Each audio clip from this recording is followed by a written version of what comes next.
Oi, gente, boa noite. Vamos começar a sessão didática da semana. Vou chamar o Lineu, que vai apresentar emergências hiperglicêmicas. Todo seu, Lineu. E turma, boa noite a todos. Acho que, para quem não me conhece, meu nome é Lineu, sou do estágio lá da emergência. Conheço vocês quando vocês rodam lá na emergência, para os residentes de clínica. Hoje a gente vai falar de um tema que dispensa comentário, né, da importância. Não tem ninguém aqui que vai passar pelo estágio de urgência e possivelmente não vai se deparar com uma emergência hiperglicêmica, principalmente cetoacidose diabética. E esse tema não tem que... todo mundo sabe um pouco manejar cetoacidose diabética. Se eu fazer um questionário aqui, ou talvez a média aí de acertos de qualquer questionário de CAD e de estado hiperglicêmico osmolar deve girar em torno de 70%, 80%. Mas não, isso é pouco para cetoacidose diabética. Porque cetoacidose diabética tem que saber muito bem. Porque se você souber muito bem, você faz muita diferença para o paciente em pouco tempo. A NICE até fala que uma cetoacidose diabética que tem como gatilho, por exemplo, ser transgressão de dose de medicamento, 6 horas o paciente tem que estar fora da emergência que sai em casa. Então, vamos fazer uma revisão aí e fiquem à vontade aí para perguntar. Bom, em relação... Peraí que não está indo. Aí. Em relação à programação, vamos falar de conceitos, né? Um pouquinho de epidemiologia, fisiopatologia. Nossa, você vai falar de fisiopatologia numa aula do Odilon, o que é isso? Você é louco? Nada disso, né? Entender fisiopatologia é super importante, principalmente aqui que o tratamento é totalmente envolvido. Mas mesmo assim, as condutas são sempre pautadas em evidência. Vamos falar de diagnóstico e, sem dúvida nenhuma, focar no manejo. Relembrando conceitos básicos, nessa acidose diabética e estado hiperglicêmico hiperosmolar são duas complicações agudas, né? São os espectros das complicações do diabetes, né? Lembrando que a CAD é uma hiperglicemia com cetoacidose, no estado hiperglicêmico eu tenho hiperglicemia sem a cetoacidose e com estado hiperglicêmico hiperosmolar, que vai dar um acometimento neurológico mais evidente em comparação com a CAD. A cetoacidose diabética, ela sem dúvida nenhuma, ela é mais comum no diabetes tipo 1, não é exclusivo, tá? Mais comum nos pacientes acima de 65 anos, em contrapartida, o estado hiperglicêmico é uma turma mais velha, acima de 65 anos, e é menos comum que a CAD. E que bom que ela é menos comum, que ela tem uma mortalidade maior. Justamente porque os marcadores de mau prognóstico, que geralmente essas urgências têm, o estado hiperglicêmico tem mais que a CAD, que é extremos de idade, alteração neurológica, principalmente o coma, e choque. Então, essa turma costuma morrer mais porque eles têm marcadores, geralmente têm marcadores de pior prognóstico. Há uma redução, de uma forma geral, há uma redução de mortalidade das duas, tanto da cetoacidose quanto do estado hiperglicêmico. Por quê? Simples a resposta, porque nós estamos sabendo tratar melhor. Comparando os dados de hoje com dados de estudo há 10, 15 anos atrás, 20 anos, não mudou nada. O tratamento não teve grandes avanços do ponto de vista de novo remédio ou novos instrumentos. O que a gente está sabendo é sistematizar mais a ordem e como usar as ferramentas que a gente tem. Então, a gente está aprendendo a tratar. Isso está combinando em redução de mortalidade. Para entender cetoacidose, principalmente o manejo, é importante entender por que ela ocorre. E aí a gente vai ter que voltar lá um pouco no ciclo básico. E esse ciclo básico, o que a gente aprende? A gente aprende que quando a gente ingere glicose, essa glicose se liga diretamente nas células betas pancreáticas e lá as ilhotas no pâncreas vão produzir insulina. E a insulina vai trabalhar dentro dessas palavrinhas mágicas aí. Ela vai falar com o glucagon. O glucagon não precisa de atuar agora, pode deixar comigo, porque eu preciso de captar essa glicose para o músculo periférico e vai lá no fígado e fala assim, olha, não precisa de glicogenose, não precisa de gliconeogênio, tem no sangue, eu vou captar que tem no sangue. A partir do momento que isso é captado, essa glicose no sangue baixa, o glucagon fala assim, não, agora já que baixou demais essa glicemia, está na minha hora de agir insulina. ele aumenta, e aí sim fala com o fígado, ó, pode quebrar a reserva aí, pode fazer glicogenólise e vão mandar a glicose para a corrente sanguínea. Então, esse balanço numa pessoa normal funciona muito bem. No diabetes, há um desbalanço aí da relação de insulina e glucagon. E na CAD e no estado hiperglicêmico, esse desbalanço fica mais pronunciado. Numa clara predomínio do glucagon e de outros hormônios contrarreguladores, como cortisol, hormônio do crescimento, as epinefrinas, né? Em relação à insulina, e isso vai gerar um estado hiperglicêmico sem aproveitamento dessa glicose. Mas eu tenho um problema se eu não aproveitar essa glicose. Ainda mais quando eu tenho um estresse que eu preciso que as células precisam de energia, se eu não aproveitar a glicose, que é a principal fonte, eu vou ter que arrumar outra coisa para poder gerar fonte de energia para o metabolismo. E qual que é a primeira coisa que a célula pensa? Lipídio. Só que tem um problema. Lipólise, quando a lipose é quebrada, um dos metabólicos é a geração de ácidos, principalmente ácidos gráficos e alguns ácidos que são beta-hidroxilados, por isso que a gente chama de beta-ácido. A gente chama esse processo de beta-oxidação e eles têm um nome beta antes do nome. Então, ácido beta-hidroxibutírico e assim por diante. E além desses cetoácidos, gera cetonas. O problema é que se esses ácidos acumular, o mecanismo de tampão não conseguir bloquear isso, eu gero uma acidose. Uma acidose que a gente chama de anion gap elevado. O que é anion gap? A gente vai falar um pouco mais para frente. A diferença dos íons sódio com o cloreto e o bicarbonato. Então, eu faço essa diferença, a gente vai ver. E por que aumenta? Porque os cetoácidos vão consumir esse bicarbonato. Se eles vão consumir esse bicarbonato, esse anion gap fica com uma diferença mais pronunciada. E aí, essa acidose, além disso, essa hiperglicemia vão começar a gerar vão puxar água da célula, por gerar um estado mais hiperosmolar. Muita água é tirada dessa célula, tendo uma desidratação celular. E com isso, começa também, já que tem muita glicose, o rim tenta ajudar, fazendo uma diurese, só que é uma diurese osmótica. Então, isso a gente vai ver que vai culminar muito nos sintomas que o paciente vai sentir. Então, a fisiopatologia basicamente é isso. Tem um estresse, eu tenho uma deficiência que pode ser absoluta ou relativa, a gente vai falar um pouco mais disso quando falar da diferença de cetoacidose para estado hiperglicêmico, e principalmente quando eu tenho uma deficiência absoluta, aí eu vou ter que usar basicamente toda a minha fonte de energia por lipídio, e isso vai gerar ácido, esse ácido vai conseguir vencer o sistema tampão e vai culminar na acidose que a gente que a gente vai falar bastante dela. Além da acidose, cetonemia, cetogênese, que estão todos, como eu falei, derivados do metabolismo desses lipídios. Os hormônios contrarreguladores têm um papel fundamental, que eles vão ganhar muito em relação à insulina, porque eu tenho uma deficiência aqui da insulina. Uma coisa importante de se entender, olhando do ponto de vista fisiopatológico, por que, por exemplo, na cetoacidose eu tenho acidose e no estado hiperglicêmico eu não tenho? Justamente por causa da diferença. Uma eu tenho diferença absoluta e outra eu tenho uma diferença relativa da insulina. Porque, pensa comigo, mesmo no estado hiperglicêmico, onde eu tenho uma deficiência, mas é uma deficiência relativa, ou seja, o paciente ainda tem insulina, esse pouco de insulina é o suficiente para inibir essa via metabólica da lipólise. Então, o pouco de insulina que tem lá, aí vem uma informação, os adipócitos, eles são sensíveis a pouca dosagem de insulina, eles conseguem inibir que esses lipídios sejam metabolizados, então eu não tenho acidose no estado hiperglicêmico hiperosmolar, porque o pouco de insulina me bloqueia que essa cascata seja deflagrada. Os sintomas são muito condizentes com o que a gente viu ali. Então, esse paciente vai urinar muito, porque tem muita glicose e vai gerar diurese osmótica. Esse paciente vai perder peso, porque tem glicose, mas não aproveita, vai ter que quebrar o estoque dele. Ele vai ter polidipsia, porque toda a água que ele beber não vai ser o suficiente por causa da diurese osmótica dele. Ele vai ter náusea e vômito, principalmente por causa da acidose, assim como dor abdominal. quem atendeu muitas cetoacidose diabética e vê que muitas vezes eles entram até pela cirurgia geral. Por quê? Porque eles entram como se fosse um abdômen agudo.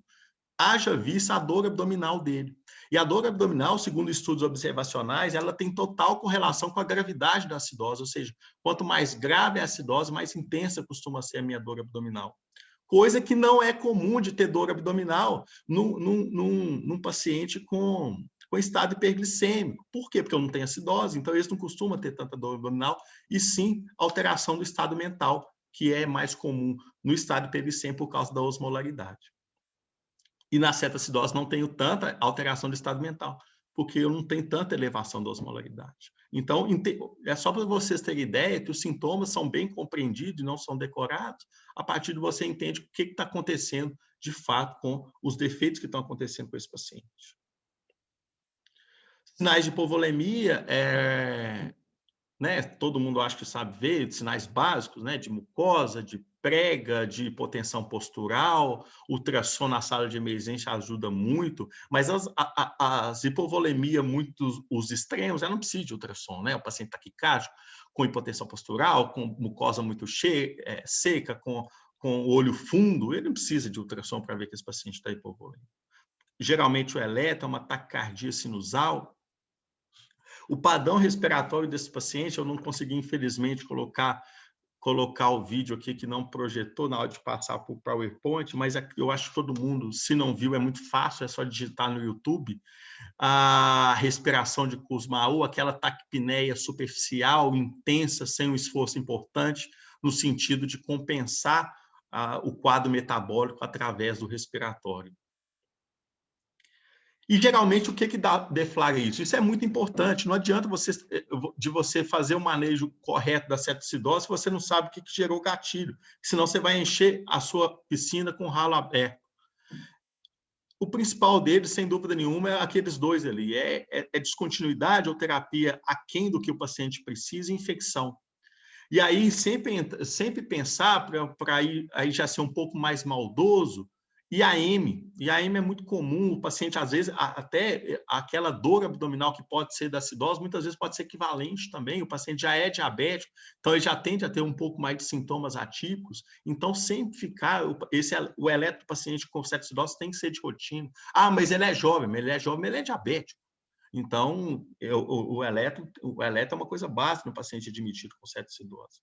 Muitas vezes, ele vai abrir o quadro diabético com a CAD, isso é muito comum, principalmente em criança, que o diagnóstico de cetoacidose, às vezes, é o início do diabetes, né, onde que mostra. E drogas, né? Drogas, principalmente destaque, corticoide tiazídico, incidência eu procurei baixíssima. O destaque aí é o diabetes causado, muitas vezes, por quem faz uso crônico do corticoide.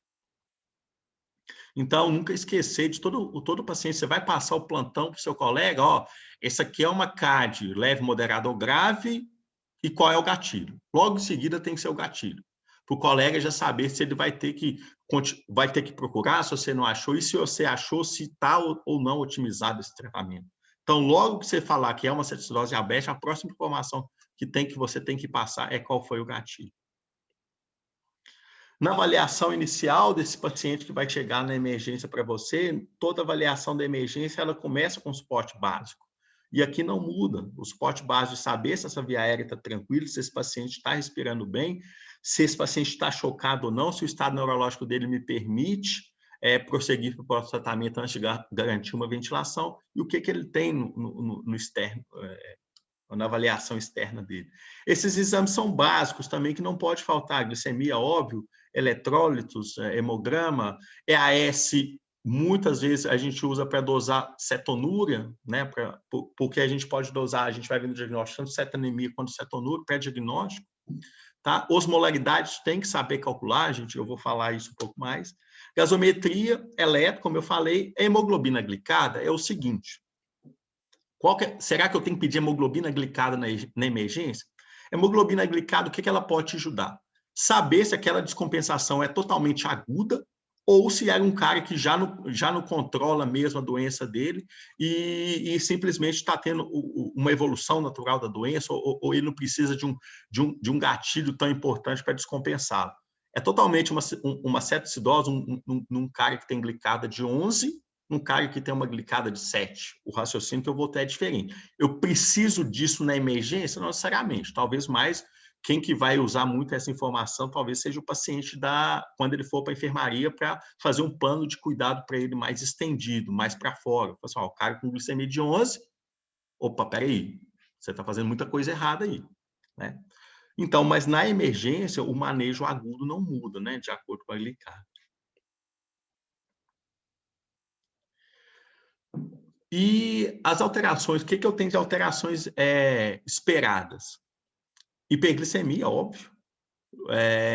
E no caso do estado hiperglicêmico, hiperosmolaridade.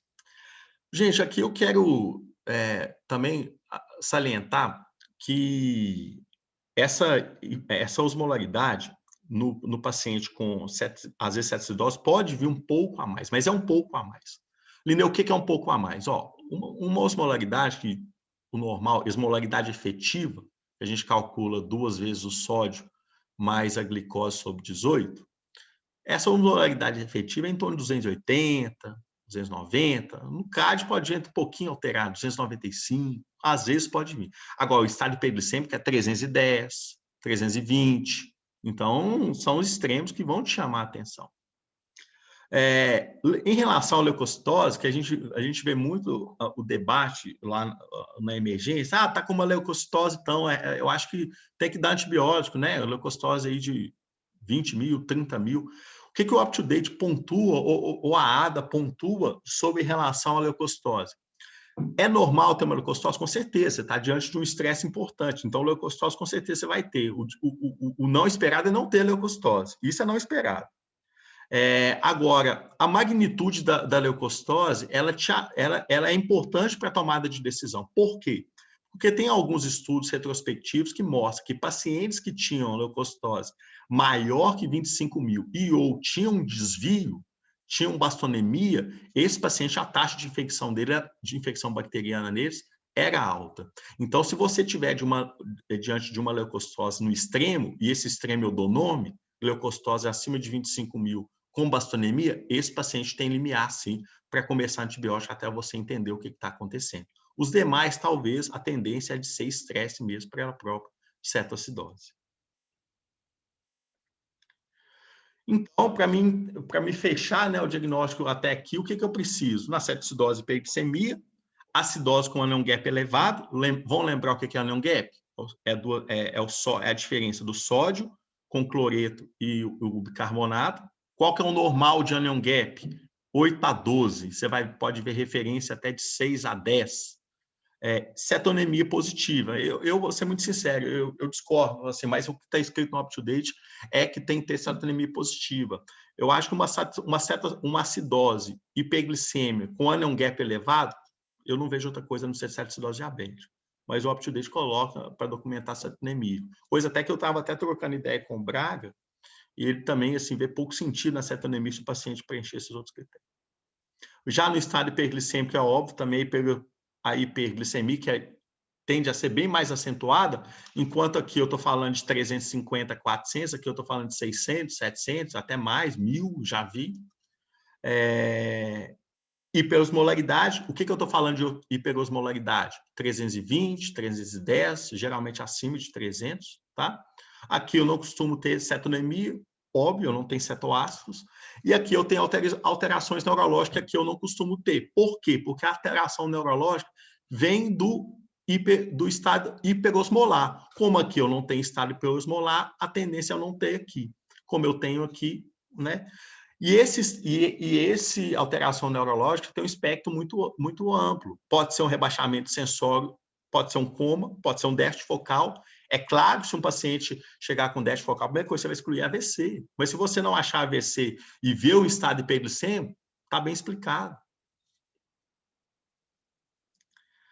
Aqui só uma tabelinha mostrando basicamente o que eu acabei de explicar sobre as diferenças de valores e de caracteres do estado hiperglicêmico e da cetoacidose. O que pode confundir? Cetoacidose alcoólica, onde o paciente, a nossa clientela tem muito potencial de ter lá no Odilon, O que vai chamar atenção, costuma dar com anion gap até aumentado, mas não tem tanta hiperglicemia, não costuma ter hiperglicemia, ou as glicemias são pouco alteradas, e obviamente não tem cetonemia, né? Cetoacidose de jejum, muito menos comum, cefalopatia metabólica e outras causas, né? Acidose lática, por sepse, né? Que dão um anion gap elevado. Já sei como é que acontece, já sei em quem suspeitar, já sei reconhecer, obviamente agora eu tenho que saber tratar.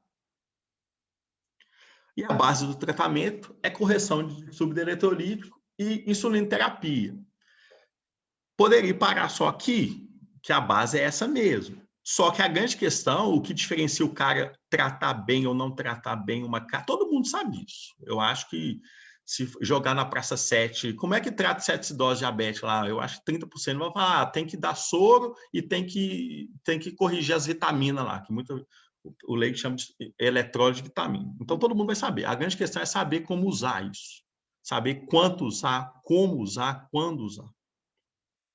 É isso que diferencia você do leigo, no caso de cetoacidose.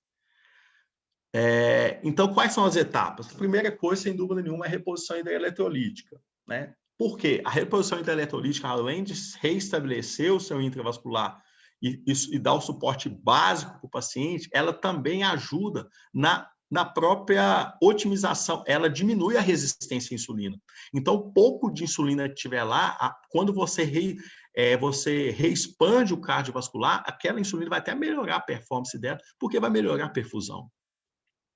Correção de déficit de potássio, porque só corrigindo o déficit de potássio que eu vou começar a conseguir dar a minha insulinoterapia.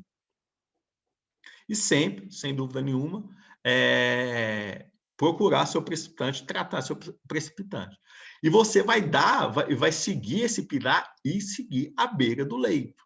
Cetoacidose diabética, segundo a análise, como eu falei, tem que estar resolvido em 6 horas, mas desde que você fique do lado do seu doente, fazendo as coisas que tem que fazer e monitorizando. Então, em relação à expansão volêmica, qual fluido? Não tem diferença a rigor, se você procurar nos sumários, você não vai ver diferença de Ringer com fisiológico. Apesar de ter um estudo mostrando que a taxa de acidose hiperclorêmica naqueles pacientes que você faz o tratamento com fisiológico é maior. Então, tem autor, mas é a opinião de especialista, que sugere Ringer em relação ao 0,9 por causa da taxa de acidose hiperclorêmica, que às vezes você pode acarretar no pós-acidose, no pós-cardio.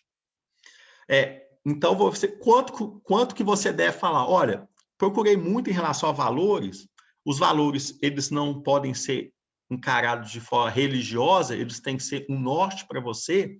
O UpToDate fala em 3.000 em 3 horas, dá em torno de 1.000 por hora para esse paciente. Claro, como eu falei, pode ser pessoas que vai precisar de mais, pode ser pessoas que vai precisar de menos. O cardiopata, possivelmente, você não vai conseguir dar isso nesse tempo, o cardiopata grave. Mas esse valor serve para você pensar que você está com uma CAD lá, que até agora você correu em 6 horas, 2.000 para ele, esse valor, pelo menos, tem que te dar um norte. Você está muito atrasado. E a partir do momento que eu reexpando o meu intravascular, ou seja, a partir do momento que eu deixo esse paciente euvolêmico, aí sim eu vou prestar atenção no sódio. Porque não faz sentido, se o paciente ainda está desidratado, se o paciente está hipovolêmico, eu pensar em dar 0,45 para o cara. Por isso não hidrata. Então, a partir do momento que eu deixei esse paciente euvolêmico, como que eu vejo isso? Fração à beira de leito, diurese, pressão arterial, perfusão, taquicardia, somatório de coisas. A partir do momento que eu vi, beleza, tá, eu volêmico, recebeu a quantidade de soro que eu julgo necessário, eu olho o sódio. Esse sódio está abaixo de 135, mantenho no fisiológico. Esse sódio está acima de 135, eu vou manter eu vou passar ele para 0,45.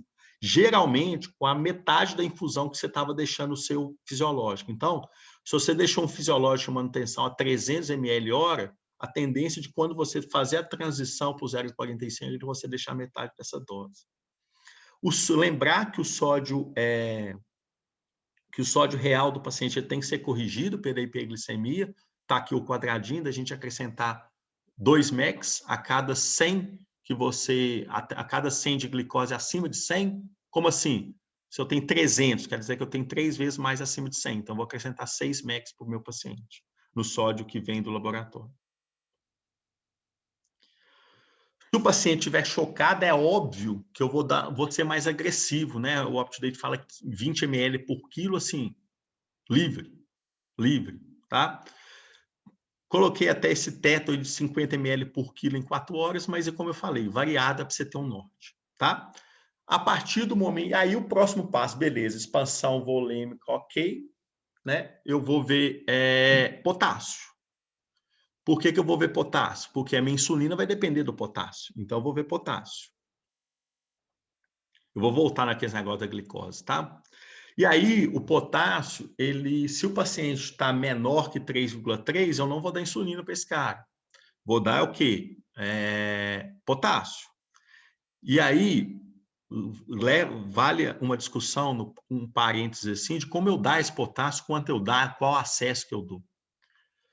O que mais importa quando você faz uma reposição de potássio é a velocidade. Ela importa mais do que a concentração. Porque o que esclerosa vê é a velocidade que você corre o potássio. O que faz gerar ataque à arritmia é a velocidade que você corre o potássio.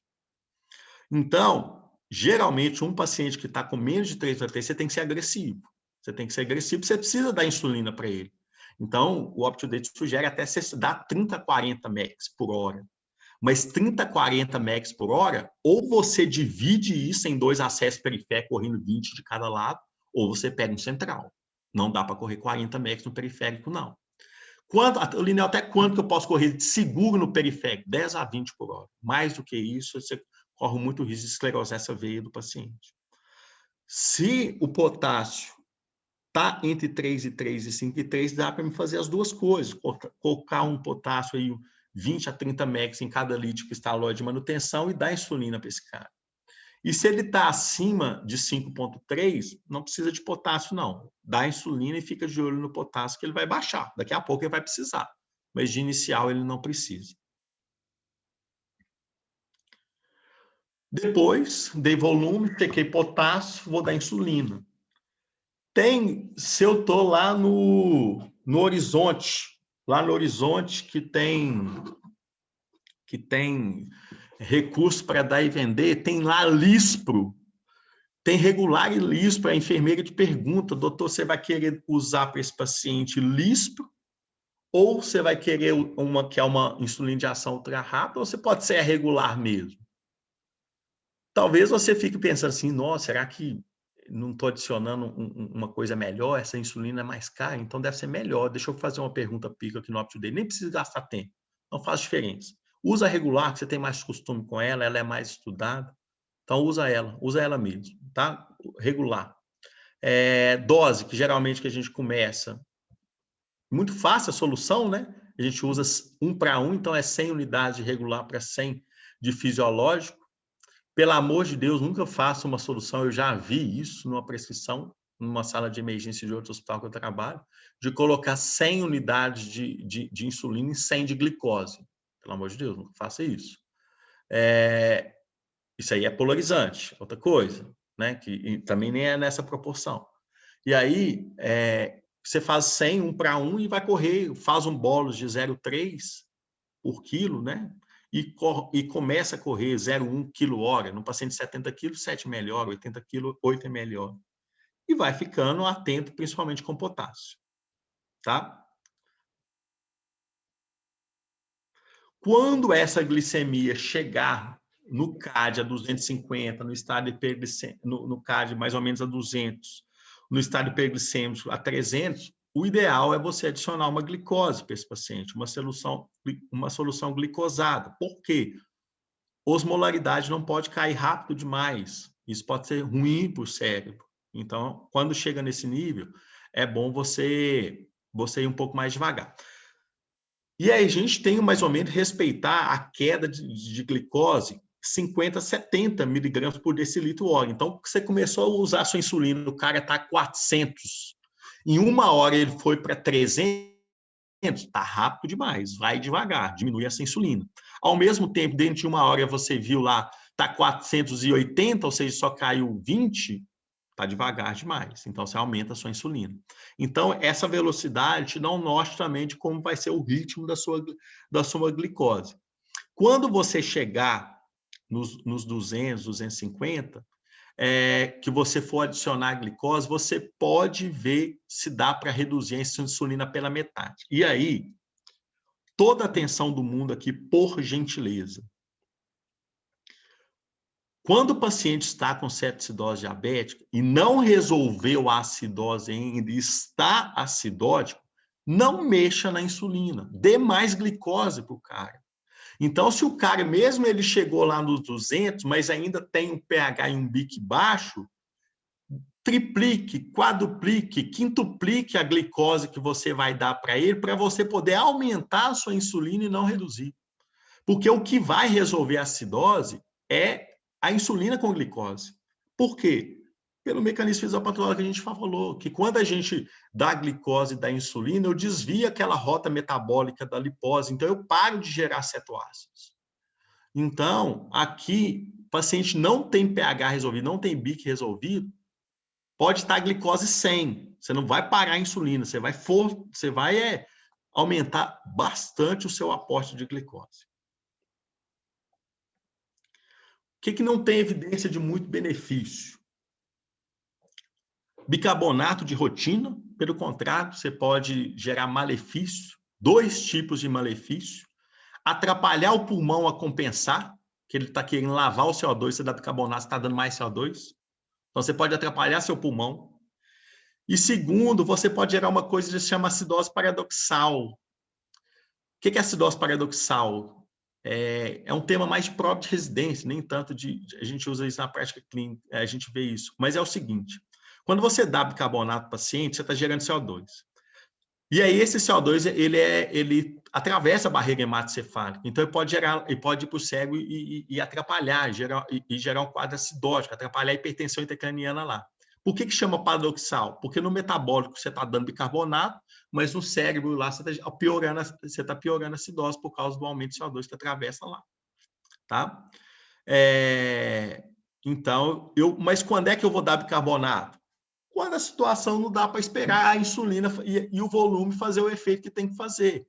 O cara tem uma acidose ameaçadora. O que eu chamo de uma acidose ameaçadora?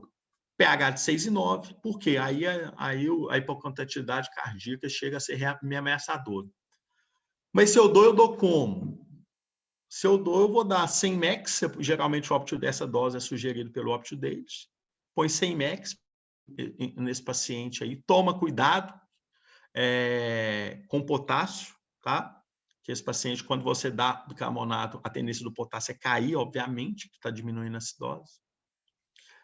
Então, fica de olho nesse potássio, corre aí 100 mEq, em 500, em 400, pode correr esse paciente, pode correr em 2 horas, se permitir, às vezes tem que correr mais rápido, dependendo da gravidade da acidose. E a monitorização desse paciente em relação a pH, bicarbonato e potássio, o ideal é que seja de 2 em 2 horas, tá? Pelo amor de Deus, a gente não monitora cetoacidose com gasometria arterial. Por quê? Porque a diferença do pH arterial para o venoso é 0,02, de 0,02 a 0,05. Então, é muito pequena. Não preciso de monitorizar esse paciente com gaso arterial, a não ser que oximetria seja uma coisa que você está querendo ver, que não é o comum.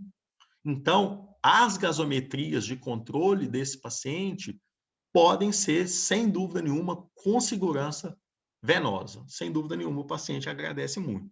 Ele tem PIA, mas se tem PIA, então não faz sentido fazer venosa, faz arterial. Em relação ao fósforo, antigamente entrava muito no pacote de cetoacidose dosar o fósforo de cara, não tem sentido nenhum, porque o fósforo, inclusive, vem falseado naquele contexto horroroso metabólico inicial da CAD, então deixa para você dosar o fósforo depois. E aí sim você vai repor o fósforo num segundo momento, já com essa CAD resolvida. Bom? Glicemia capilar de hora em hora, eletrose pH e gasometrias venosas de 2 em 2, o ideal. Inclusive, geralmente, quando a gente tem uma CAD lá no CTI, pelo menos, na emergência, não sei se faz tanto, deixa um residente meio que por conta, ó, que o paciente é seu, você tem 6 horas para pôr ele no eixo. E cetosemia capilar, mas isso a ADA recomenda, mas eu acho isso pouco praticável e eu não acho que isso traz nenhum dano para o paciente, não. Quando é que eu vejo que eu estou com o meu problema resolvido? Primeira coisa, normalizar o anion gap. Primeira coisa, normalizou meu anion gap. Porque se normalizou meu anion gap, acabou meu cetoácido. Para que eu vou dosar cetonemia? Estou vendo, o anion gap normalizou. Houve uma melhora clínica do paciente, principalmente neurológica, quando eu falo em estado hiperglicêmico osmolar.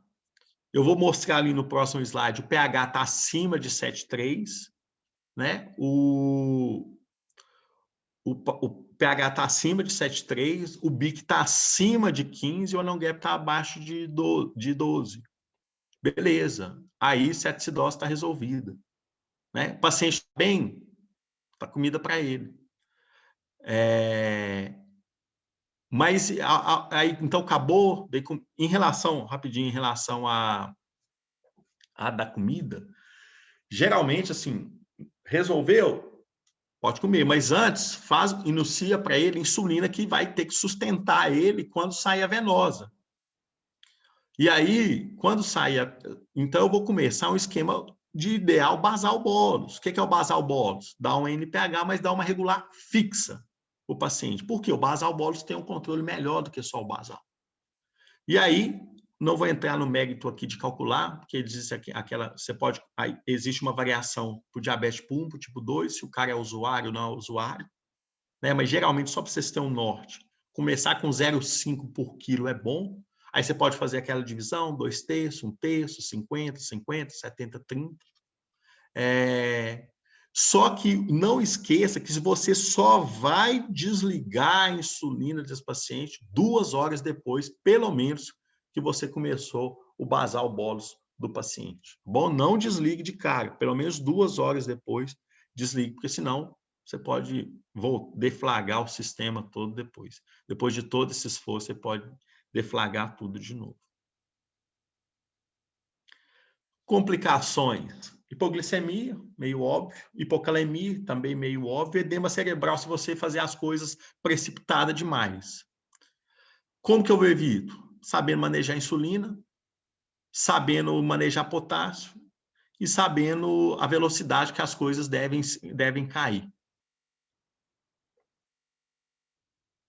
Então, aqui, agora eu vou precisar um pouquinho mais da participação de vocês para a gente discutir alguns cenários que a gente pode ter e que pode, às vezes, confundir no manejo da CAD. Então, coloquei 3 cenários clínicos aqui bem simples. Vou precisar que alguém aí puder abrir o microfone e participar com a gente, aí, participar em relação ao manejo desse caso. Então, por exemplo, estou com uma CAD lá, onde está em uso de reposição volêmica, insulina regular, hidratação está ok, a glicemia já está 200, já começou até o glicosado, e a acidose está mantida. Está com pH de 7,18, está com um BIC de 10, está com anion gap ainda de 18.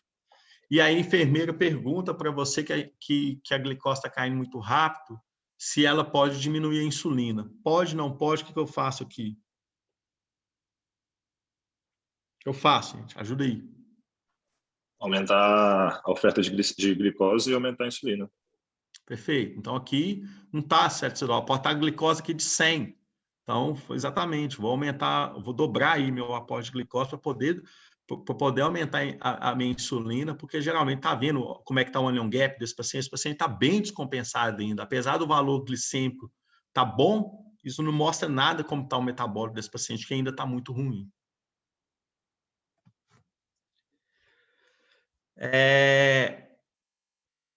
CAD, que já fez reposição volêmica, está usando insulina, estágio de hidratação está ok. Já teve critérios de resolução, mas recorre com piora clínica, com pH de 7,18, BIC de 13 e agora o anion gap deu 1. E aí? Pouco tempo atrás já teve critério de resolução de cetoacidose diabética. Anion gap normal procurar outra causa de acidose? Por exemplo. Hipercloremia, fez soro demais. Perfeito. Ainda mais que eu falei que acabou de sair. Procura outra causa de acidose, possivelmente se você receber volume demais. Dá uma olhada no cloreto dele.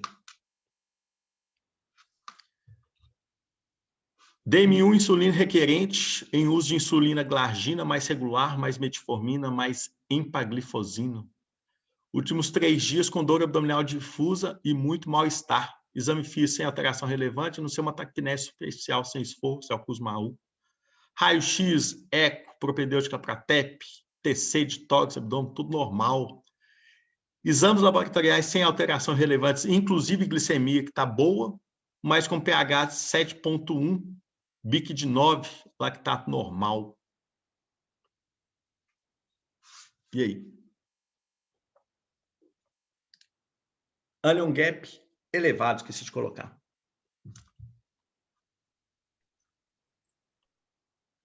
Cetoacidose normoglicêmica do efeito diverso? Perfeito. E aí, justamente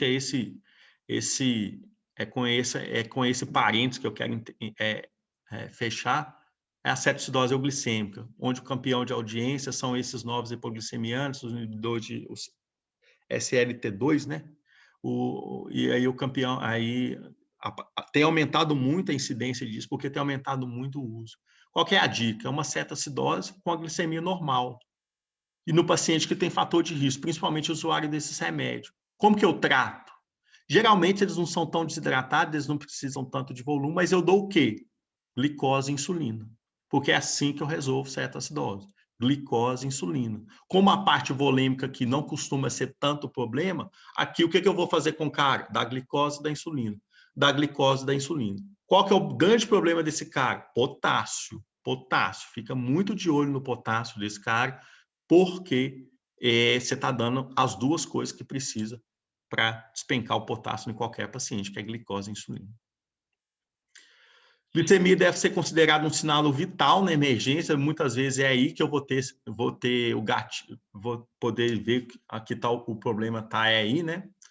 Sempre na cetoacidose focar na hidratação, antes de iniciar a insulina, lembrar do potássio. Acompanhamento é com gasometria venosa. Em usuário dos SGLT2, que é a empaglifosina, canaglifosina, pense sempre na possibilidade, se você tem uma acidose com anion gap elevado, pensar na possibilidade de você estar diante de uma CAD hiperglicêmica, onde o pilar do tratamento é glicose e insulina. É isso, turma. Estou à disposição.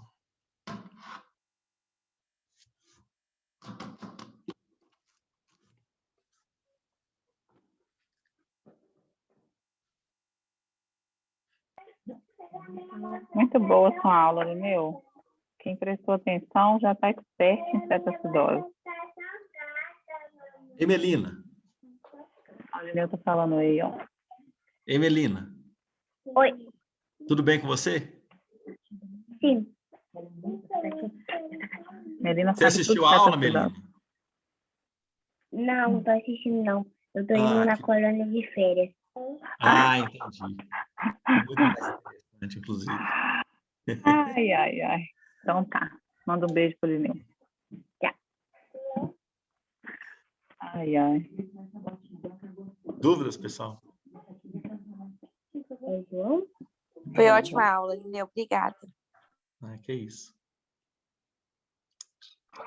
Lineu, uma dúvida. A cetoacidose euglicêmica é um diagnóstico de exclusão ou paciente usuário desses novos antiovulantes orais, a gente sempre tem uma certeza maior que pode ser isso? Ou é um evento raro, tem que excluir todas as outras coisas de acidose de anion gap elevado antes? Cara, boa pergunta. Eu acho que, assim, no paciente que é usuário e que vem com quadro de acidose, eu acho que hoje tem que ser a primeira causa. Até porque, que é o seguinte, pensa comigo, assim, esses pacientes com cetoacidose euglicêmica, eles não são tão descompensados. Então, para ser uma sepse, para ser uma acidose lática, por exemplo, por causa de uma sepse ou uma desidratação, obviamente não vai ser metanólica, outras coisas, senão vai ter vindo na história, e é usuário do remédio, eu acho que é a primeira coisa a se pensar. Viu uma CAD, a glicose está boa, o remédio usa remédio, esse remédio que eu falei, pode considerar até que se prove o contrário. Obrigado, Lineu. Muito boa aula. Valeu.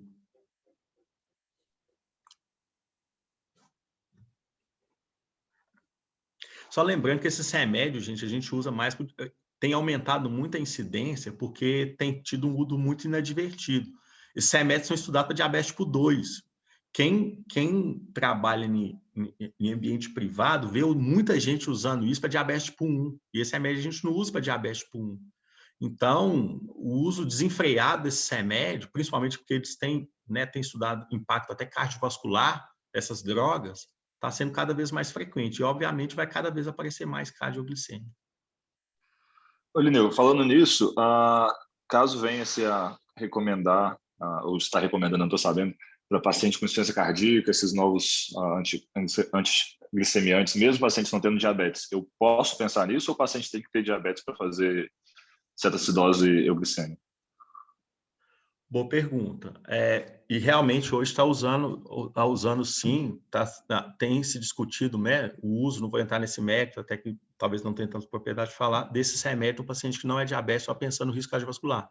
Tem muito cardiologista que fala que essa droga já é mais dos cardiologistas que dos endócrinos. Primeiro, você pode pensar na possibilidade do paciente estar fazendo uma cardioglicemia. Eu nunca vi relatado, porque isso está muito envolvido com remédio, mas eu nunca vi isso relatado em pacientes que não seja diabético. Mas tanto que você pode pensar que assim, o impacto não é tanto na glicemia. No próprio diabético, a glicose do cara é normal. Né? Então, isso você vê que não tem, a cardioglicemia não tem tanto impacto na glicemia. Nunca vi no paciente não diabético, nunca vi, e assim, nunca li sobre. Mas como tem muito a ver com o remédio, mas eu acho que dá para pensar, às vezes alguém pode até pontuar, mas nunca vi. No cardioglicêmico, no paciente não diabético, nunca vi. Nunca vi. Se alguém já viu aí. Assim, a pergunta individual para mim, o que eu faria? Procuraria outra causa. Tentaria fazer diagnóstico diferencial. Entendi. Às vezes, assim, o que poderia até, às vezes é um caso, assim, pegava uma glicada desse cara, às vezes é um diabetes leve, pediu uma glicada desse cara, esse cara realmente não é diabético, não, beleza. Às vezes é um primo diagnóstico, não é um primo diagnóstico que tem que abrir com uma CAD, às vezes é um primo diagnóstico que é leve, então você vai pegar na glicada que você vai fazer do cara lá, mas se o cara não é mesmo, eu tentaria abrir diagnóstico diferencial de outras possibilidades.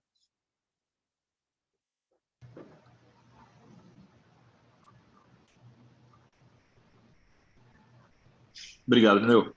Beleza.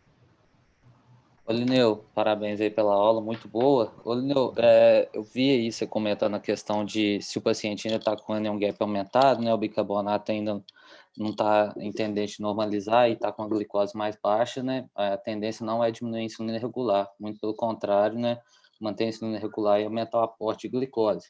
Perfeito. E vejo que varia muito, assim, de condutas, já vi vários plantonistas fazendo, pensar nesse aumento de aporte, alguns adicionam o hipertônico, outros aumentam a infusão do glucosado. Você tem alguma coisa assim em mente que você segue padrão, que você já viu que é mais padronizado, ou porque eu já vejo muitas diferenças, sabe, de condutas?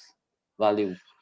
Beleza. Olha, o que geralmente eu sugiro é de fazer uma solução mais concentrada, porque quando você vai aumentar o aporte de glicose, por exemplo, 40 do hipertônico no fisiológico, se o paciente já está com a expansão volêmica ok, corre o risco de você causar o segundo problema, que é a hiperclorêmica depois.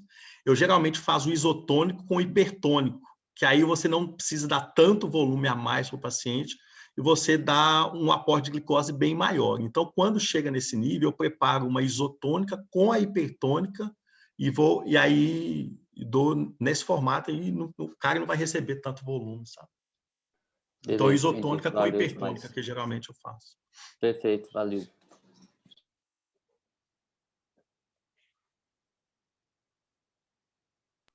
Eu acho que é isso mesmo, né? Depende do estado fluente do paciente. Eu até te mandei uma mensagem, Lineu. Peraí. Se você comentar sobre o que você falou da diluição de glicose com insulina, acho que pode ter gerado um pouco de confusão, né? Eu geralmente faço soluções separadas. A campanha está tocando aqui, gente, foi mal. É porque eu falei, porque às vezes, quando você prepara insulina, o ideal é você preparar ela em soro fisiológico, né? Aquelas 100 unidades de insulina regular para 100 unidades fisiológicas, para ficar 1 para 1, né? Para ficar fácil. Quando você prepara ela no glicosado, ela fica como se fosse uma solução polarizante. Então, o risco de hipocalemia aumenta muito. Então, quando você faz 100, 1 para 1, é contraindicado? Não é, mas eu vejo uma taxa de hipocalemia e o up-to-date, até, não só eu, aí eu estou usando até o que eu li, a taxa de hipocalemia fica muito arriscada de você fazer isso. Então, quando você fazer a insulina, dilua ela no fisiológico, não no glicosado, por causa disso.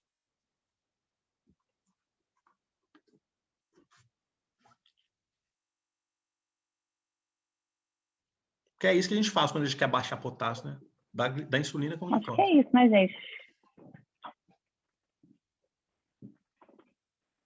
A sua aula ficou tão completa que eu acho que as dúvidas são mesmo pontuais. Assim, quem tiver mais dúvida, acho que vale a pena entrar no... Vocês estão sabendo, né, que as aulas estão indo para o YouTube, fica lá no Instagram, @emergência.odilon. E realmente, todos os pontos-chave você abordou muito bem, né? Então, se ainda está tendo dúvida, acho que provavelmente reforçando. Tem um caso bem interessante de acidose metabólica que envolve acidose com anion gap normal, se nós da discussão de anion gap normal, anion gap elevado. Quem tiver na emergência por esses dias, o leito 8 do CTI 5. A Natália vai conhecer, que chegou ontem. Então, é um caso bem desafiador de acidose metabólica mesmo, assim, que teve CAD, a CAS parece resolveu, tem outras coisas agora. Então, quem tiver na emergência e puder dar uma olhada nesse caso, é um caso rico, assim.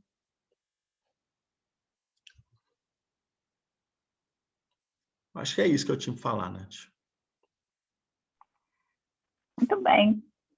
Você conseguiu ser pontual e ainda terminar antes. Tá vendo? Vamos chamar o Lineu toda semana, gente, para dar aula. Quantas horas? É isso, gente. 9 horas em ponto, em Brasília. Que isso. Obrigada, gente. Valeu, Léo. Até quinta-feira. Eu, hein? Tchau, beijo para vocês. Beijo, tchau.